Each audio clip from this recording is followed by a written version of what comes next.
அண்ணே, ரொம்ப கனமான செய்தி பாஸ். ஐயா நல்லக்கண்ணுவோட மறைவு தமிழக அரசியல்ல ஒரு சகாப்த முடிவுக்கு வந்த மாதிரி இருக்கு. ஆனா அவர் போகும்போது கூட ஒரு பெரிய பாடத்தை சொல்லிக் கொடுத்துட்டு போயிருக்காரு. தன் உடல மருத்துவக் கல்லூரிக்கு தானம் செய்யணும்னு அவர் எடுத்த முடிவு அவரோட அந்த தியாகமான வாழ்க்கைக்கு ஒரு மகுடம் வச்ச மாதிரி இருக்கு பாஸ். ஐயாவுக்கு ஒரு வீர வணக்கத்தோட இந்த பிராண்டி செய்திகள் இதோ. பிராண்டி செய்திகள். வாழ்ந்தாலும் மறைந்தாலும் மக்களுக்கே ஐயா நல்லக்கண்ணுவின் கடைசி தியாகம். இந்திய கம்யூனிஸ்ட் கட்சியோட இமயமலை.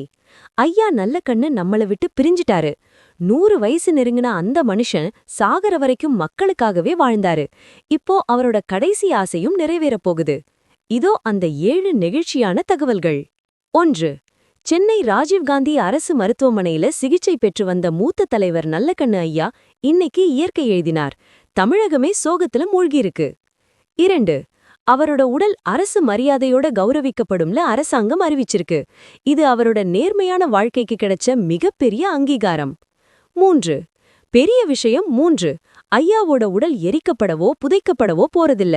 அவரோட விருப்பப்படி மருத்துவக் கல்லூரி மாணவர்களின் ஆராய்ச்சிக்கு அவரோட உடல் தானமா வழங்கப்பட போகுது. 4. வாழ்நாள் முழுக்க சொந்த வீடு இல்லாம வாடகை வீட்ல வாழ்ந்த ஒரே தலைவரு ஐயாதான்.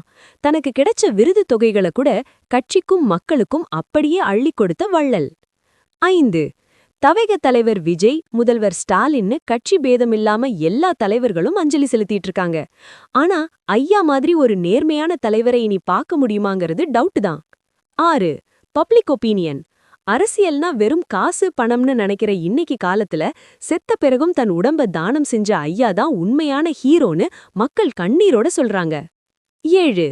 தியாகம், எளிமை, நேர்மை. இந்த 3க்கும் ஒரு உருவம் கொடுத்தா அது ஐயா நல்லக்கண்ணுதான். அவரோட மறைவு கம்யூனிஸ்ட் கட்சிக்கு மட்டுமில்ல, மொத்த தமிழ்நாட்டுக்குமே ஒரு பேரிழப்பு பாஸ். ஐயாவோட இந்த உடல் தானம் மேட்டர் நமக்கு ஒரு விஷயத்த தெளிவா சொல்லுது. மண்ணுக்கு போற உடம்பு படிக்கிற பசங்களுக்கு பயன்படணும்னு நினைச்ச அந்த பெரிய மனசு இருக்கே, அதுதான் ஐயா நல்லக்கண்ணு. அரசியல்ல சம்பாதிக்க வந்தவங்களுக்கு மத்தியில தன்னையே கொடுத்தவர் ஐயா. கண்ணா, அரசியல்ல இமயம் சரிஞ்சாலும் அவர் ஏத்தி வச்ச நேர்மைங்கிற தீபம் என்னைக்கும் அணையாது. விஜய், ஸ்டாலின்னு எல்லாரும் அஞ்சலி செலுத்துறது மட்டும் போதாது. ஐயாவோட அந்த எளிமையில ஒரு துளியாவது நாம கத்துக்கணும் pass. A man who owned nothing but ruled everyone's heart. Rest in peace, ஐயா. Real leaders never die. They stay in people's DNA, boss. ஐயா நல்லக்கண்ணுவோட இந்த உடல் தானம் முடிவை பத்தி நீங்க என்ன நினைக்கிறீங்க?